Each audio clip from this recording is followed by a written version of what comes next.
Hello. Today is the anniversary of the death in 1821 of Richard Cosway. He was a Georgian painter who specialised in miniatures, tiny little paintings, and especially of people's eye, just the eye. And these tiny little paintings were enclosed in a jewelled case to make a pendant or a ring, and became very fashionable. This was because George IV, when he was Prince of Wales, fell in love with Maria FitzHerbert, because she was a Catholic. He, as a member of the royal family, couldn't be seen to have a relationship with her, certainly couldn't marry her, and so the liaison was comparatively, although not completely, secret. And so, to express his love for her and to give her something to wear that would remind her of him, he sent this little miniature of his eye. It meant that she could wear it with no one else knowing who it was.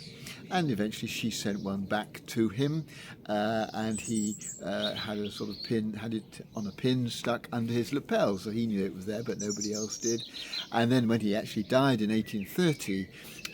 he finally came clean about it all and had his pendant of this miniature of her eye placed around his neck, requested that this should be done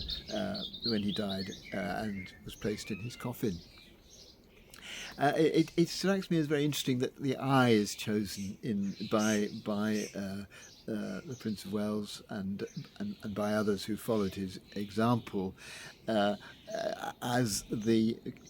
organ which most closely can represent the whole of us as human beings, because we do talk about looking into somebody's eyes as a way of speaking about really trying to get to know what they're thinking, what lies behind them, and certainly as we look at people, we can often see a twinkle in their eye, we say, or eyes that look very sad. They can be enormously expressive, and I want to celebrate today how expressive eyes can be, and actually what a wonderful organ of the human body they are. But of course, in these recent days and weeks, we've been perhaps hoping that we could look the candidates for the election and the candidates to be Prime Minister in the eye. It would be much easier in a way if we could be with them and clearly look at them and see them,